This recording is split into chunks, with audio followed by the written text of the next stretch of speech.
Hello and welcome to another episode of Kia Electric News. In case you missed them this week, I did two videos. The first was about exactly how old the maps are in the Kia EV3, and you would be very surprised. And the second was on Kia EV3's first ever integrated charging control unit or ICCU software update. This update was to address AC charging issues some of us have had. I personally have had a few charging issues with strange low charging speeds stuck at 1.4 kilowatts. And also charging failing to start on Intelligent Octopus Go sometimes, which resulted in the car's charging status light flashing red. But it hasn't happened that often to me. On the subject of maps, the latest version, which was expected in March, has still not showed up. I may have found a clue to the release date of the US maps though. I came across a post on Kia EV forums about access to the Tesla charging network in the US, and it would now seem that this has been pushed back until April. So I would expect new maps to be in place by then. I would love to know what's taking so long though. Also, the US-based MAPSNSOFT website now has removed any date from its site because it kept on changing it and it's kept on being moved. As for the EU release, we still have next week left for the first quarter of 2025 for the maps to show up on time. Fingers crossed they turn up finally.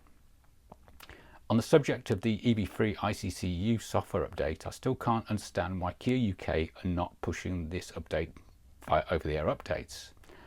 As you can see on screen, there is now a gaping chasm between the EU over-the-air update lists and those that are being pushed on the UK version, which has very little on it. I'll start the week with the Kia EV2. This camouflage version of the pre-production Kia EV2 has been spotted by Healy TV. You can clearly see that the lighting pattern and the fact that this does not have backwards opening coach doors of the concept version. So reality sets in. This week Kia New Zealand announced the EV3 prices, but will it come with Kia Connect? That's a good question. These prices come from stuff.co.nz since I can't find an official Kia source. Pricing starts at $55,520 for the light standard range, then $62,990 for the light long range. The next specification level up is the Earth long range at $69,220 before the range topping GT line long range at $75,220. All models get a 7-year 150,000 kilometre warranty, the first Kia to get such a long warranty, but it's standard in the UK. Deliveries are set for April this year. Vehicle to load is standard across all models and every one gets internal and external plugs along with an adapter. In the same article, it confirms that the Kia EV4 will launch in New Zealand in Q4 of 2025. On the subject of the EV3, I'm hearing conflicting reports about Kia Connect availability in New Zealand. Some reports say Kia New Zealand is still trialling Kia Connect, whilst user nzpom.com said in the comments during the week that cars will ship without telematics units. Does anybody have any clarity on this? Which is right, which is wrong? During the week I spotted a post on the Kia EV3 Facebook group. The poster said that they had already received the new ICCU update, but it did not improve their three-phase AC charging. It would appear to throttle the charge speed to 6.4 kilowatts, down from about 11 kilowatts I think, once it hits 60% state of charge. This sounds very similar to the way three-phase behaves on US EV6s, which is throttled to protect the AC charge port from overheating. After many VCMS updates, I would say. Does anybody else use three-phase charging have this problem? Healy TV this week has spied the first Kia EV4 hatchback. And this was spotted in the wild in these images. This is getting closer to full production. The images appear to be taken in South Korea. Love to see it in the flesh. This week Hyundai has launched the Porter 2 light electric truck in South Korea. This is a model we don't see in the rest of the world, at least for now. The 2025 Porter 2 Electric has a new convenience features such as shortening the charging time, improved range and improving the battery ground clearance, and also a charging port light.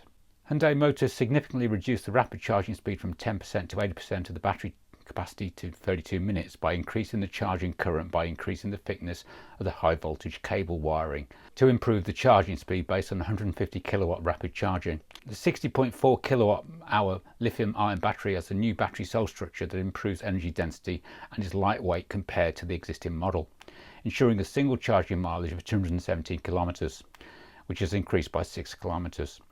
The 2025 Porter 2 Electric increased the battery floor height by 10mm to relieve inconvenience caused by low battery ground clearance when driving on rural unpaved roads, and added LED lighting on top of the charging port to ensure visibility during night charging to improve user convenience. Prices are as follows. I've converted prices to UK pounds and added VAT to give an estimated price.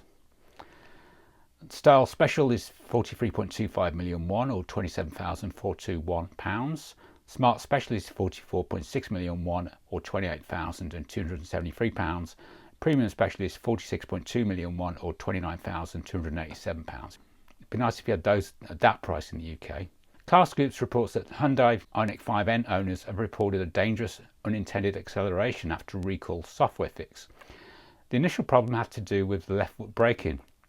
Car Scoops covered the situation when news broke about it a few weeks back, but in short, using the left foot braking mode in the performance EV could cause a depressurization of the ABS system. As a result, Hyundai recalled 1,508 units of the Ioniq 5N.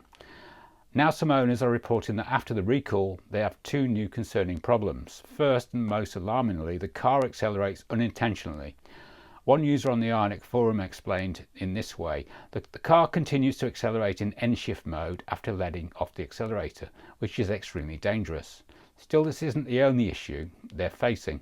Some say that the augmented shifting is far smoother now than in the past. Others say that the car is quieter overall. That might normally be a good thing, but not here. Owners like the loud sound effects and the aggressive feeling of the simulated gear shifts.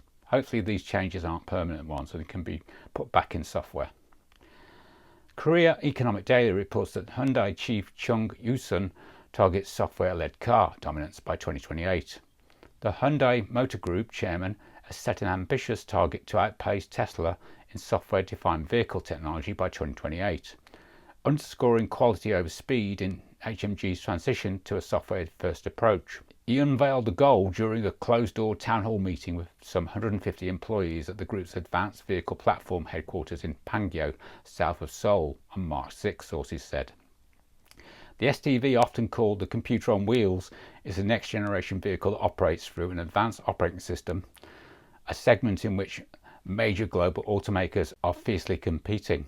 The conglomerate has already outlined plans to transform all of its new vehicle models to SDVs by the end of the year. HMG's SDV strategy roadmap is as follows. 2025, Kia to unveil SDV prototype. First half of 2026, apply SDV tech to Genesis GV90. Second half of 2026 to launch SDV equipped pilot vehicles. 2027 to begin full production SDV production. Anyway, I say this, it's all well and good, but at the moment Kia keeps on missing promised deadlines for new maps and infotainment releases. So at the moment they're not even doing the basics well. So I hope we can get there, Kia and Hyundai. SDVs enable constant and seamless upgrades of a car's functions through an over-the-air system throughout the car's lifetime, which in theory is what we're supposed to have with the EV3, but it ain't happening. Korean Economic Daily also reports that Kia is to release the PV9 in 2029. Kia Corporation will release a new purpose-built vehicle, the PBV model, every 2 years, with plans to launch the new PV9 in 2029 and its first model, the PV5, this year to drive future growth with PBVs, alongside its electrification and software-centered mobility transition. It is the first time that Kia has unveiled the release plan for the PV9, which is presumed to be its flagship PBV. Previously, the car maker heralded the launch of the PV5 in 2025, followed by the PV7 and the PV1. With the three models, the PV5, the PV7 and the PV9, the Korean car maker targets selling 250,000 units of PBVs by 2030. And finally this week, HMG released a new video on how its collaboration with Samsung is improving manufacturing using private 5G networks. Since a policy regarding private 5G has been adopted worldwide, many companies have started to establish their own private networks with Samsung's private network.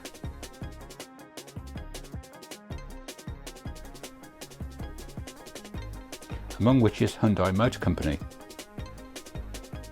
The top three global automakers introduced Samsung's private 5G network in its Ulsan plant. As a global company producing 7.3 million units a year across 11 factories worldwide, including South Korea, the US, India and Europe, Hyundai Motor Company's Ulsan plant is responsible for 21% of total production, or 1.52 million units per year. Recently, automobile manufacturing plants have been evolving into software-defined factories that employ more sophisticated production processes by leveraging data and software technology, in response to which development by tapping into private 5G networks. Hyundai Motor Company has worked to secure a comprehensive system that could incorporate advanced services such as logistics, robots, AR, VR, safety, CCTV and Internet of Things into production processes, and to create an innovative wireless network environment for enabling digital transformation.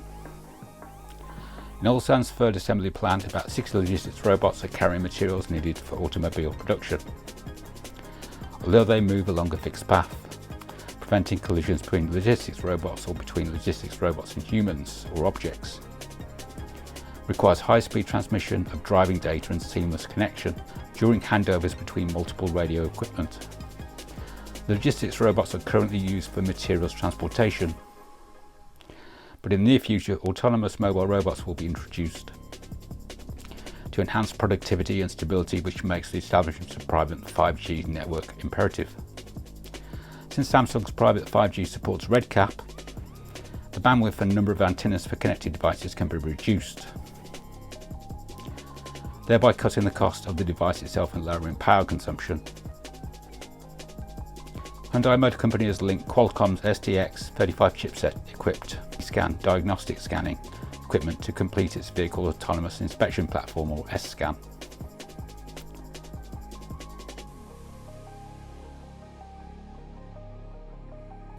Since a car is comprised of more than 30,000 parts, it must undergo a complete vehicle inspection in the final stage of production. With the D-scan equipment built on 5G RedCap, the long list of items can be inspected quickly and accurately, ensuring quality and increasing production efficiency. Also, it's expected that the trend of transforming vehicles into software-defined vehicles with more electronic features can be met flexibly. With the establishment of private 5G network, Hyundai Motor Company expects not only to secure a safe working environment and improve production efficiency, but also further enhance vehicle quality.